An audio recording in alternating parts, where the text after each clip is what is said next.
Hello polity buddies. हम कर रहे थे अपने national movement and constitutional development subject की यूनिट 1 इंडियन नेशनल कांग्रेस की हमने कर लिया था हिस्ट्री, हमने कर लिया था उनका फॉर्मेशन। और आज के इस वीडियो में हम करने वाले हैं उसका इंडियन नेशनल कांग्रेस का मॉडरेट फेज, और नेक्स्ट वीडियो में आपको मिल जाएगा extremist phase. So let's start with the introduction part. Before this please students, अगर आप रियली इसे मतलब याद करके पढ़ना चाहते हैं तो आप पेन पेपर अपना लेके बैठे कॉपी में मेरे साथ साथ नोट्स बनाते चलिए। इससे आपको लर्न भी हो जाएगा और आपको नोट्स भी मिल जाएंगे हैंडमेड। सो कांग्रेस की स्थापना हुई थी 1885 28 दिसंबर को, और हमारा देश आज़ाद हुआ था 1947 में। तो इस बीच जो टाइम पीरियड रहा है आपका इंडियन नेशनल कांग्रेस को, इस टाइम को हम लोग 2 फेजेस में बांटते हैं। 1905 इज द मिडिल टाइम। 1885 से 1905 जो रहा आपका मॉडरेट फेज कहलाता है, और 1905 से लेकर 1947 तक का फेज आपका एक्सट्रीमिस्ट फेज कहलाता है। इस वीडियो में we are going to cover moderate phase, and in the next video we will be covering about the extremist phase जो कि चलेगा 1905 से लेकर 1947 तक। सो यस, जैसे मैंने कहा moderate phase of Indian National Congress, इन लोगों का मानना यही था कॉन्स्टिट्यूशनल रिफॉर्म्स के रिगार्डिंग कि हम लोग ब्रिटिश गवर्नमेंट से बात करेंगे, उनसे रिक्वेस्ट करेंगे कि हाँ कुछ पीसफुल तरीके से कि हमारी रिफॉर्म्स लाओ, हमें कुछ ज़्यादा बोलते हैं ना प्रिविलेज हमें भी मिलनी चाहिए। और इन लोगों ने इस प्रकार से बोल सकते हैं कि एक पहला स्टेज बना दिया जहाँ पे कि ऑर्गेनाइज तरीके से नेशनल मूवमेंट स्टार्ट हो गया। और तो और ये जो मॉडरेट्स थे, जो कांग्रेस के फॉलोअर्स, इन लोगों का मानना था लिबरलिज्म में कि शांति से ही अंग्रेजों से काम करवाया जा सकता है। तो मॉडरेट्स की विचारधारा पर्टिकुलरली बोल सकते हैं ऐसा था, क्योंकि देखिए अभी ये लोग शुरुआत कर रहे हैं, तो जब आप शुरुआत कर रहे हो ना तो आपको पार्टी बनाने का मौका मिल गया, यही बहुत बड़ी बात होती है। और इस पार्टी बनाने का जब इन लोगों को मौका मिल गया है तो ये लोग इसका यूज़ कर रहे हैं, और कहीं ना कहीं अंग्रेजों के साथ रह के ही ये लोग काम करना पसंद कर रहे हैं। अब ये जो हमारा कांग्रेस का मुहिम चलता है मॉडरेट फेज का, तो इसमें कुछ बोलते हैं ना फेमस जो लीडर्स रहे हैं, तो उनको देख लेते हैं। तो सबसे पहला नाम आता है दादा भाई नारोजी का, जिन्हें हम लोग grand old man of India भी कहा जाता है। और इन्होंने ड्रेन ऑफ वेल्थ थ्योरी दिया था, मतलब कि इन्होंने बताया था कि कैसे हमारे इंडिया का जो धन संपत्ति है वो किस प्रकार से इसका नुकसान हो रहा है, कैसे अंग्रेज इसको लूटपाट करके बर्बाद कर रहे हैं। इस थ्योरी को दिया था हमें दादा भाई नारोजी ने, और कहीं ना कहीं यहीं से एक बोलते हैं ना कि सेंस ऑफ कलेक्टिविज्म, नेशनलिज्म की भावना लोगों को पता चल गया अंग्रेजों का असली मकसद, और नेशनलिज्म की भावना लोगों में, पैट्रियोटिज्म बढ़ावा मिल गया बस यहाँ से। फिर और एक लीडर आएंगे आपके गोपाल कृष्ण गोखले, इन्होंने भी सोशल एंड पॉलिटिकल रिफॉर्म्स के लिए काफ़ी ज़्यादा काम किया। फिर सुरेंद्र नाथ बनर्जी, उमेश चंद्र बनर्जी, एम.जी. रनादे, फिरोज शाह मेहता, दिनशॉ वाचा, ये सारे जो है ये आपके फेमस लीडर्स, मेजर लीडर्स हो गए मॉडरेट फेज के। देखिए ये तो लीडर्स थे, इन्होंने इतने इतने काम कर रहे थे, तो क्या ब्रिटिश गवर्नमेंट इन्हें कुछ नहीं बोलेगी? ऑफ कोर्स ब्रिटिश गवर्नमेंट ने भी कोई कसर नहीं छोड़ी। देखिए ब्रिटिश गवर्नमेंट ने ये जितने भी नेशनलिस्ट हमारे लीडर्स हो गए, इनके जो मूवमेंट्स थे, इसके खिलाफ बहुत ज़्यादा हॉस्टालिटी फैलाई।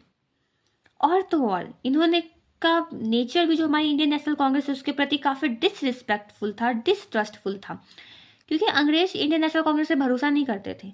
और तो और जो हमारे जो नेशनलिस्ट लीडर्स हो गए ना, उनको इन्होंने लेबल कर दिया, कहते थे disloyal babus, seditious Brahmins, dangerous villains. सोचिए ऐसे ऐसे नाम बोले जा रहे हैं जो कि बिल्कुल एक्सेप्टेबल नहीं है। अब आइए बात करते हैं हम हमारे मॉडरेट्स जो लीडर्स हैं, आखिर उनके मेथड्स कैसे थे इंडियन नेशनल मूवमेंट को कंटिन्यू करने में। तो बहुत ही पीसफुल इन लोग का रहा है।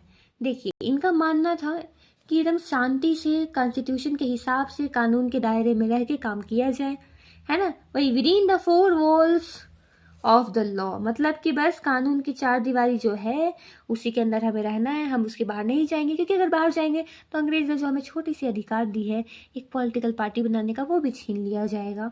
तो इस प्रकार से जो हमारे मॉडरेट्स उनमें भैया गजब का पेशेंस था, है ना, इतनी पेशेंस होना, रिकन्सिलिएशन होना, इट्स अ बिग थिंग। तो ये जो थे आपके हमारे जो पेशेंस इनमें था।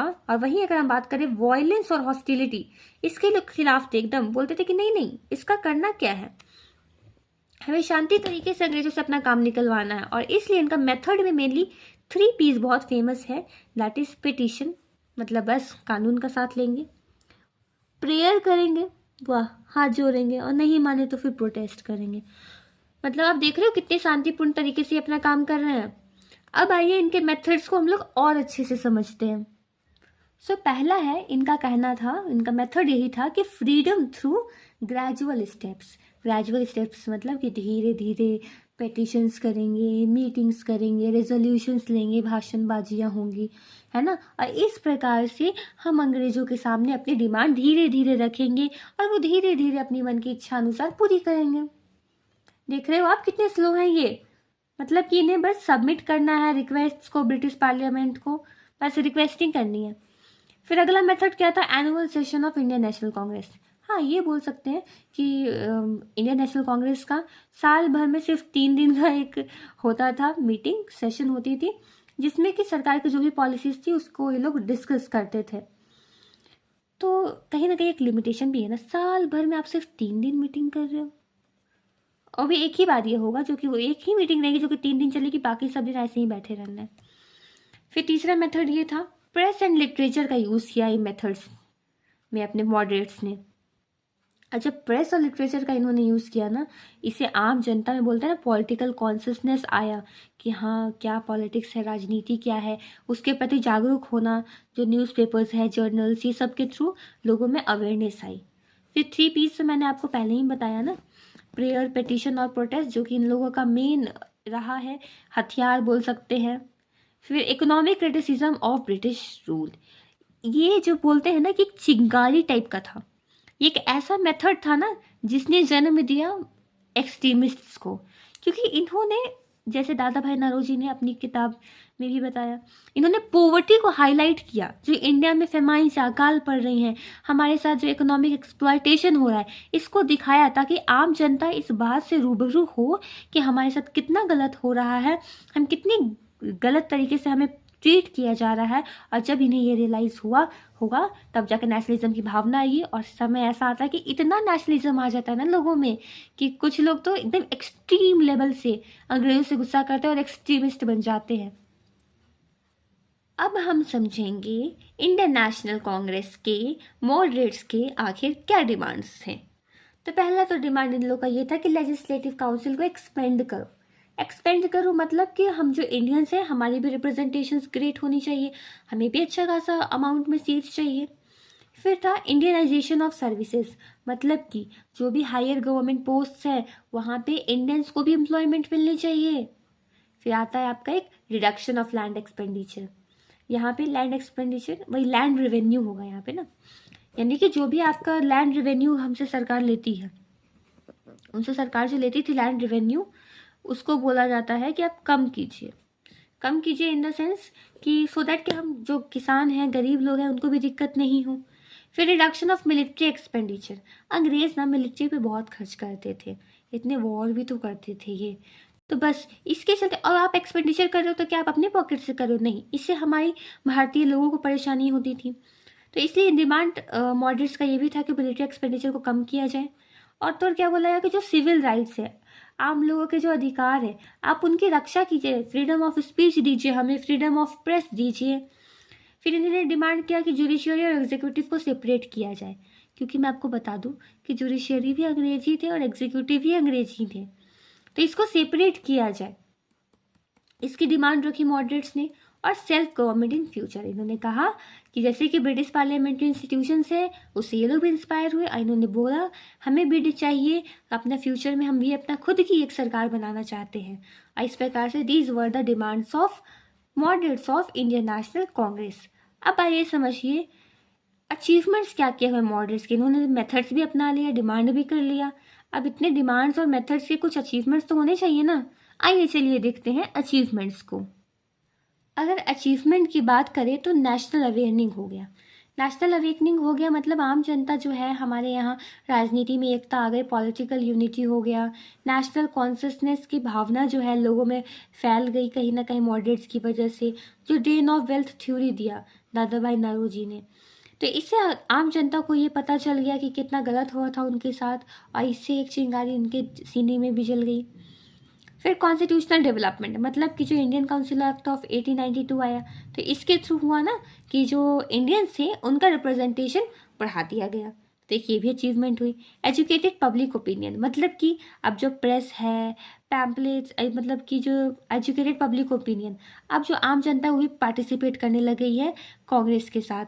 अब ये लोग मिलकर अवेयरनेस फैला रहे पैम्पलेट से, मीटिंग से, प्रेस से, और इस प्रकार से इन्होंने इतना ज़्यादा प्रचार प्रसार किया कि आम जनता के अंदर ये नेशनलिज्म की भावना आ गई। और जब इनके अंदर भावना आई तो लोग अंग्रेजों से बहुत खफा हुए, खफा इतना हुए कि इन लोगों ने एक्सट्रीम एक्शन लेना चाहा, और इस प्रकार से एक्सट्रीमिस्ट का फाउंडेशन किया मॉडरेट्स ने ही। मॉडरेट्स की बहुत बड़ी अचीवमेंट मेरी नज़र में तो यही है, एक्सट्रीमिस्ट का फाउंडेशंस।